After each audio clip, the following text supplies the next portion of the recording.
Hello, hello, hello. Welcome everyone to another episode of the weekly download. I hope everyone is doing well out there. I am making sure that I am actually live. So give me a second. Hold on. Am I streaming? I think so, but I have to make sure because I want everyone to enjoy what we're trying to do today. So today we're going to be talking about the different types of cameras that you need for your use cases and how to find the right camera for you. So now that we've got the lives figured out and I've silenced my phone, I'm going to teach you basically the things that you need to know and kind of look for when you're finding a camera. So these are the people out there that want to graduate from their phone, from their GoPro. It can be for a video creator that wants to make more professional videos. They're tired of using your Canon T6i or 7i, and you want to go into more of the higher grade cameras, and also for the videographers out there that want to update their kits. I know how it is because the reason why I'm doing this episode is because I did a shoot over the weekend, and the person that I was shooting for, we were shooting with the Canon R5s and the R6s, and I didn't know about these cameras, and they're amazing cameras. And I thought Canon wasn't catching up with Panasonic or Sony, and it is. And the type of cameras out there that are available for a lot of consumers, for you out there, it's amazing because you can get so much great images and footage and power for a little amount of money. Honestly, $1,500 to $3,000, you can get a cinema grade camera, which is unheard of 15 years ago. So today I want to talk about how to look for the right camera for you. Look, because you don't need the most expensive camera in the world if you're vlogging. And so the questions I would really ask yourself is, what are you using it for? So if you're just using the video capabilities of a camera for vlogging, then you wouldn't really need a high quality RED camera because you're going to be creating videos on a daily basis, on a weekly basis, and you want to have really fast turnaround times. And what I really suggest is using point and shoots. But if you want to actually upgrade yourself, you should really get into mirrorless cameras and DSLR cameras. And when you look into these different cameras, you have to look at the shooting capabilities when it comes to the amount of time it can record a long video. Some cameras can actually stop recording at a certain amount of time, and you have to press record again because these cameras are meant more for photos. So ask yourself, what are the use cases and the reasons behind you purchasing a camera for video? Is it for vlogging? Is it for product videos? Or do you have a company that creates hot sauce or clothing and you need to create cool product videos in a studio? Maybe you need slow motion. Maybe you need 4K. At the end of the day, it really depends on what your use cases are. Maybe you are an event videographer. If you're an event videographer, you need a camera that's good in low light, because you don't know in an event if there's going to be light in a certain area for an artist or for an interview. Yes, you can bring in an LED light on top of your camera, but if you're running gun shooting, your camera should be pretty good in low light, just in case you can't get light into a situation or an area to light your subject. And then let's say you're doing wedding videography. Then you have to deal with shooting times, as well as resolution, as well as frame rates, and then also photography. When you are at a wedding, there are some moments. I'm sure you're going to have your photographers and videographers, but if you want to do this all by yourself, you can get a camera that does really great photography as well as really good videography. And so, knowing what your use cases are really helps you decide on which camera that you want. Now, the different types of cameras you have out there is that you have point and shoots, where these are smaller cameras, but we're going to graduate from that and have DSLRs and mirrorless cameras. And then you have video-only cinema cameras, which are an upgrade from camcorders. And the difference between really a DSLR and a mirrorless camera is that a DSLR has a mirror that actually, when the light comes in, it reflects up to the viewfinder. And when you take a photo, you're going to hear that shutter. It flips up the mirror, and then the light goes into the sensor, captures it, and what you're seeing in the viewfinder is actually a little different from what you get in the picture. Mirrorless takes the mirror out of everything, and so the light comes into the sensor directly, and then you see it on an electronic viewfinder. And so there's some differences between the two. DSLRs are a little bit bulkier. They're an old school technology. There's a lot of sound when you take photos, and they're still great cameras. Although the new school of videography right now is mirrorless because it takes the mirror out of everything. It's much more of the realer, the much more what you see is what you get with the video as well as the image. And there's a lot of great perks like in-camera stabilization. It's great in low light. They're smaller, and there's a lot of great things you can do with mirrorless cameras. So I suggest getting a mirrorless camera to be part of this new revolution. And at the same time, if you are just doing video, you don't really need a DSLR. Though if you feel like you want to get into photos, DSLRs might be a little bit better, although mirrorless cameras are getting way better when it comes to photography. Now, there's also cinema cameras. So if you just want to create videos that are for vlogging, I would suggest a mirrorless camera. And then if you want to do vlogging and photography, you can do a DSLR camera or a mirrorless camera. And then if you feel like you just want to create short films or you don't need photography and you just need a cinema camera, that's when you start getting into the Reds and the Blackmagics, the Panasonic BGHs and EVAs, Z-Cams, the Alexas, and the Blackmagics or Canon C300s. And I'm probably saying these names and it's going over your head for the people out there who are not experienced in videography and filmmaking. But when you are creating short films or music videos or whatnot, you want to graduate from DSLRs and mirrorless because you want to actually get a good cinema, image and a good footage that's meant for video. DSLRs and mirrorless are great for B cams if you're doing bigger shoots, although it's best to have these bigger cameras that are meant for video.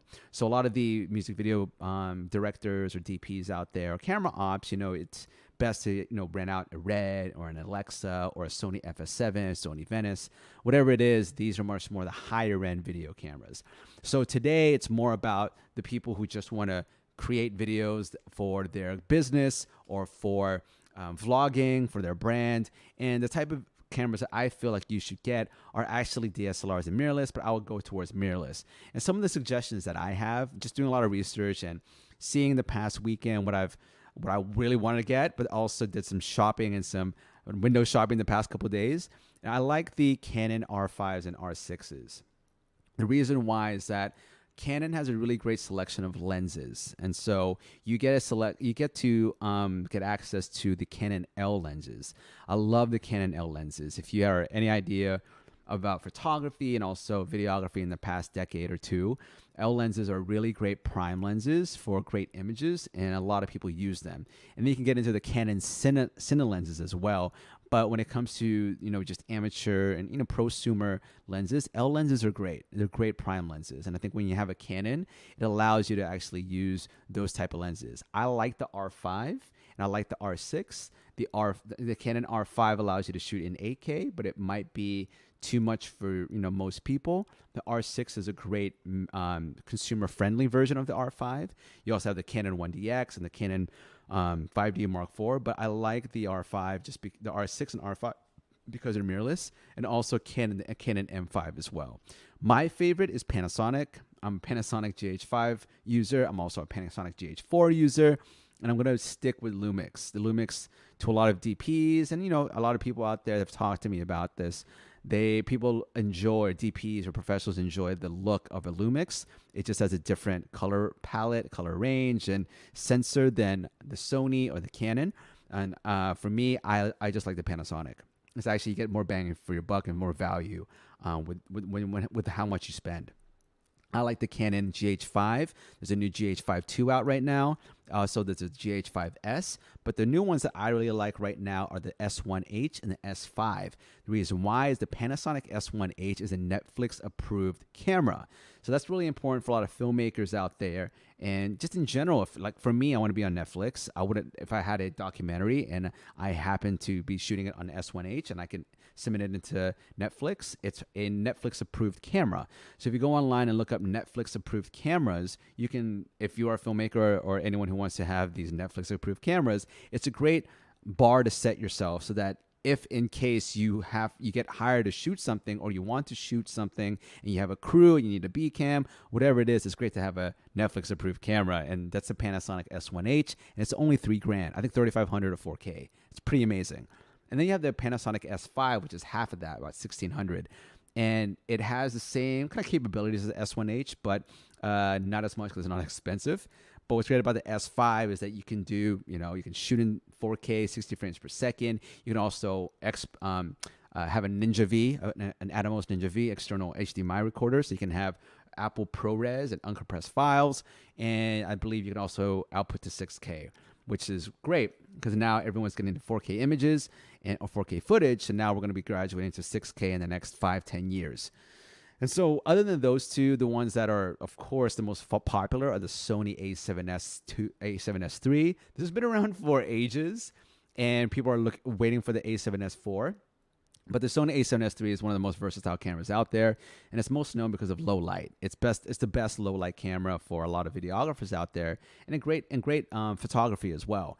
And the new version of the A7R4 is an amazing camera that a lot of people that I know use for weddings because it takes great photos, and it's small, compact, and it's actually a great B cam, or the secondary camera, when it's for the higher end Sonys, which is like the Sony FS7, FX5, Sony Venice, whatever it is. Like the Sony A7 series is just a very well-known series for a lot of videographers out there. I'm sure you probably have one too.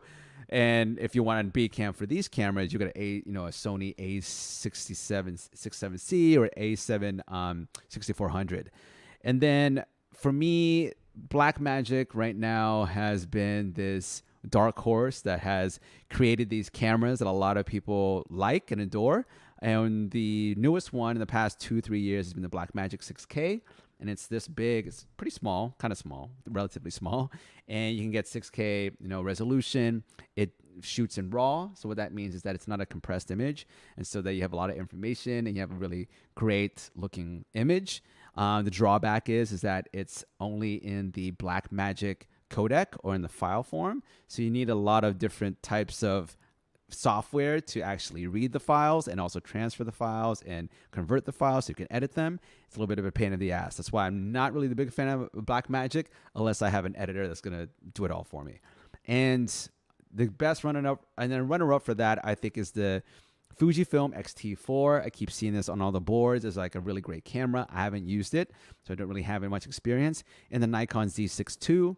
A lot of Nikon photographers out there, they really stress the image quality of Nikons. I can't really see the difference when it comes to photos, but when it comes to videos, I feel like Nikon isn't that great. Although Nikon has some great lenses. That's why I think a lot of photographers like Nikon. And I feel that the Z6, if you're a photographer and you want to have better photography and create video capabilities, go for the Z6 or for the Canons. I feel like Canon and Nikon are just the best for photography when it comes to digital photography.